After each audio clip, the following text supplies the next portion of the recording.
Baik, kembali dalam Buletin Awani dari World Trade Center Kuala Lumpur. Dan hari ini kita melihat bagaimana sektor ekonomi yang dibuka semula selepas mungkin dalam tempoh 2 bulan kita melaksanakan PKP, tetapi dalam kita nak merancakkan kembali ekonomi dan di sekitar Kuala Lumpur, kalau anda dapat lihat, mungkin ada beberapa pasaraya, mall, gerai, kedai makan dan sebagainya, termasuk kedai yang menjual alatan telah pun mula dibuka. Bagaimanapun tinjauan yang dilaksanakan oleh Esra Awani mendapati bahawa kesedaran berkaitan dengan penjarakan sosial itu berlaku di sesetengah kawasan, terutamanya melibatkan di MRT dan juga di LRT. Tapi dalam masa yang sama, kita nak melihat kepada bagaimana untuk merangsang semula sektor ekonomi dan juga peranan majikan juga serta pekerja. Jadi bersama saya di Skype waktu ini Presiden Dewan Perdagangan Digital Malaysia, Chris Wong. Hello Chris Wong, selamat petang. Hello Chris Wong.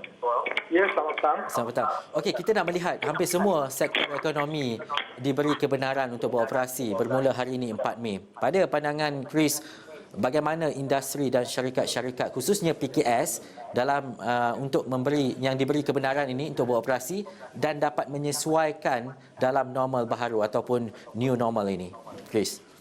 Rata-ratanya pihak PKS menyambut baik keputusan Yang Berhormat Perdana Menteri membenarkan banyak sektor untuk dibuka. Tinjauan hari ini kita lihat rata-ratanya di Kuala Lumpur kegiatan ekonomi dimulakan semula, tetapi di Selangor kita tidak nampak apa-apa, mungkin kerana kerajaan negeri mengambil pendekatan untuk melambatkan pembukaan sektor. Di sini kita ada baik ada buruknya juga. Yang baik ni adalah kita boleh mengambil pendekatan warga kerja Kuala Lumpur. We can learn from the mistakes apa yang berlaku pada hari ini dan menambah baik apabila sektor pendastrian dibuka di Selangor. Dan juga di Kuala Lumpur kita juga lihat rata-ratanya kita nampak orang dah mula ke rumah. Orang dah mula orang kata pergi ke pasaraya dan sebagainya di dalam orang kata di dalam keadaan yang ramai ya. Jadi pihak pengusaha masih terus harus orang kata memperkenalkan SOP supaya kita dapat mencegah wabak COVID-19 ni. Dan juga Chris, PKS antara sektor ekonomi paling terjejas teruk dan sehingga Februari 2020 dianggarkan lebih 500,000 hilang pekerjaan. Malah angka itu kita tak tahu bagaimana selepas ini mungkin meningkat berkali ganda sehingga 1.8 juta dalam tempoh terdekat. Dianggarkan 480,000 PKS menggajikan lebih 7,000 pekerja. Bagaimana Chris melihat langkah kerajaan yang membuka semula lebih 90% sektor ekonomi ini memberi ruang dalam kita melihat imbangan dan juga memulihkan kepada soal ekonomi dan juga pekerjaan secara khususnya? Kita lihat kita dapat laporan banyak PKS yang tidak beroperasi, membuang pekerja ataupun tidak membayar gaji kepada pekerja. Kita dapat laporan sebegini. Walaupun sektor pendastrian dibuka, terutamanya PKS, namun ada cabaran. Cabaran adalah kita lihat rata-ratanya kita adalah negara pengekspor. Terutamanya pengekspor 5 jenis barangan pendastrian ke negara China dan juga ke negara Asia Tenggara.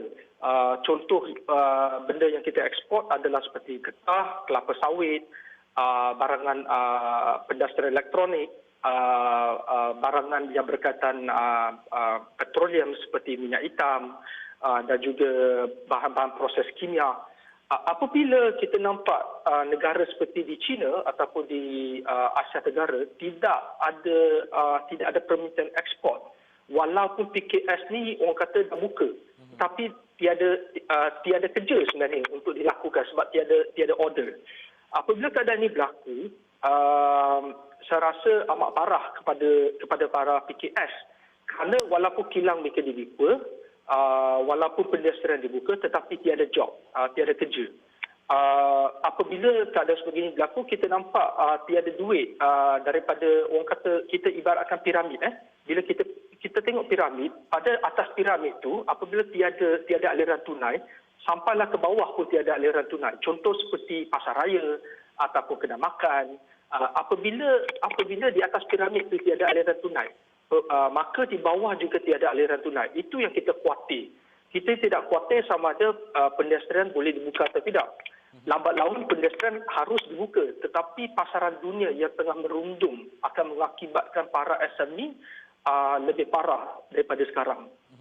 Dan juga Mr. Chris, berdasarkan 6 mungkin pendekatan yang diambil kerajaan seperti saranan WHO untuk kawal wabak COVID-19 dan memulihkan ekonomi berdasarkan SOP yang telah ditetapkan. Pada pandangan Chris, bagaimana keperluan sektor ekonomi untuk beroperasi dalam SOP yang digariskan dalam soal pengendalian perniagaan tanpa berkompromi soal amalan kesihatan ini? Rata-ratanya hari ini apabila kita lihat laporan pada awal pagi, banyak kilang, terutamanya kilang dan juga pejabat yang telah mengamalkan SOP seperti para pekerja bila balik kerja ke pejabat, mereka kena isi borang, declaration form, dan juga suhu mereka diambil oleh majikan.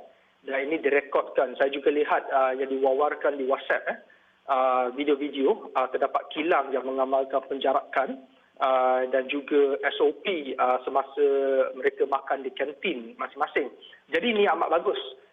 Kita alu-alukan video sebegini diwawarkan sebab ramai peniaga yang boleh belajar pendekatan sebegini. Saya juga dapat video semalam di WhatsApp.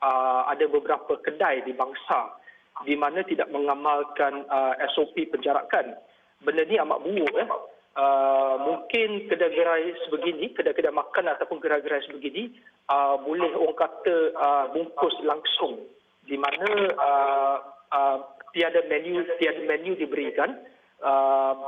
Barang makanan tu telah dibungkus siap-siap, dan apabila orang beratur, terus mereka ada 2 pilihan ataupun 3 pilihan, di mana mereka mengambil makanan dan membayar terus. Dan juga tadi saya ada juga berbincang dengan Kementerian Kewangan. Kita kena harus percepatkan orang kata pembayaran secara handphone, di mana aplikasi seperti Touch 'n Go ataupun Razorpay ataupun BooSpay harus dipakai oleh rakyat supaya mereka tidak memberi wang tunai di gerai-gerai semikian, agar kontak itu dapat diminimumkan.